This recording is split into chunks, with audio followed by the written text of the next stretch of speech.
This morning in our series we call The Dish, we're sharing a story about the determination, perseverance, and sheer grit it takes to run a restaurant. Ras Plant Based is an Ethiopian-American restaurant. It's in Brooklyn. It was so popular that the owners, Romeo and Milka Regalli, opened a second spot in Manhattan last year. But getting to that point was not easy. Oh, no. As CBS Saturday Morning co-host Michelle Miller shows us, their commitment to hard work, kindness, I love that word, and great food, like that too, is not going away.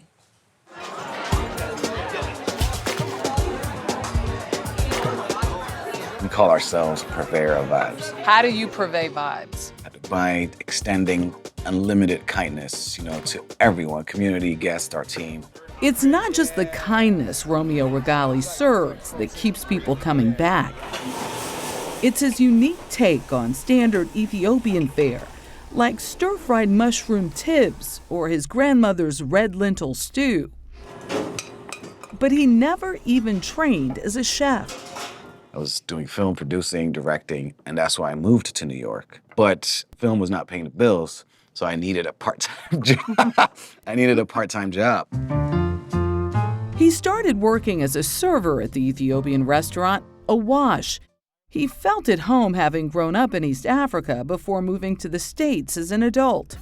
Hospitality and food is really Ethiopian culture, but I just fell in love with it.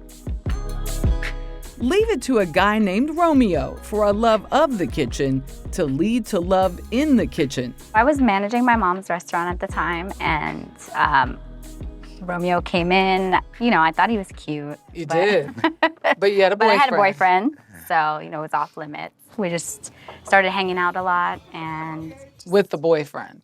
Sometimes, yes. He kind of moved in very quickly. Very quickly. Yeah, and got married like 6 months after we met. Romeo and Milka worked together for the next 4 years with a dream to one day open their own restaurant. But their priorities changed in 2017 when Romeo's dad was diagnosed with pancreatic cancer. He had lost over 100 pounds. I couldn't even recognize it. Romeo quit his job to take care of his dad, who eventually beat the cancer. But when the Regallis were finally ready to launch their restaurant, they hit more roadblocks, like opening in March of 2020. We opened, and literally 8 days later, we were, forced to shut down. They were closed for 2 months. The money was running out, but their luck wasn't. An Instagram page that features Black-owned businesses reached out, saying it wanted to highlight Ras. They said, all right, we're going to post it tomorrow, be ready. The very next day, there was a line to the point where we couldn't handle it.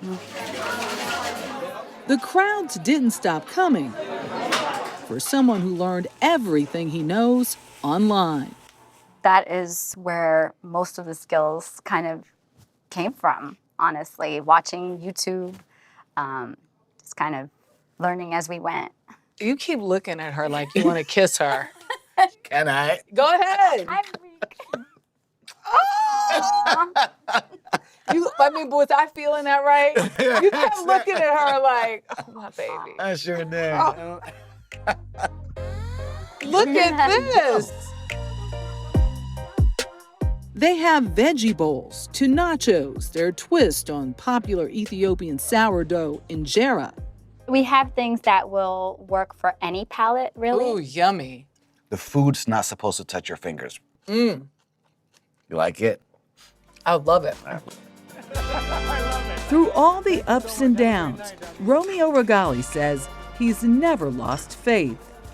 He said, I don't know how, but I feel like Ras is going to survive. We thought we'd ended our story. But the hits, they just kept coming. We got a call from the super telling us that the basement was on fire. Last week, an electrical fire decimated their West Village location. At the moment, we're kind of in disbelief. And if we're not able to raise money, I don't think we're able to reopen it. I'm sorry. Despite it all, they're not giving up. Sometimes, God allows these things to happen for something greater to happen. We're holding on to hope and faith. and we believe maybe God allowed this to happen because there's something greater in store for us, you know. Guys, this was supposed to be a feel-good story, a story of celebration about everything they had overcome until now. You know, they don't have insurance to cover the cost of this fire. So, you know, the community has really stepped up. They have an online campaign, online fundraising campaign, and you know, their location in Brooklyn is still open. That's where you can find them. But one hit after another. Yes. And they're the most exquisite, lovely, kind couple, adorable. So I really wish the best for I them. know where I'm going this weekend. Come on, God, come through. I'm going come this on, weekend God, to Brooklyn. Come through. Yes. How much are they trying to raise? Do you know? I do. I don't know if I can say. I know that. Well, yes, say. Like $300,000. That was the initial estimate when. Yeah. You know, I went by what is today? I think I was there Monday. So yeah. I have a feeling they'll reach that goal. I hope do so, too. The Michelle. community's going to come through. There's a lot of faith in that couple. Good food, good vibes. Michelle, thank you so much. Really we appreciate like you. them.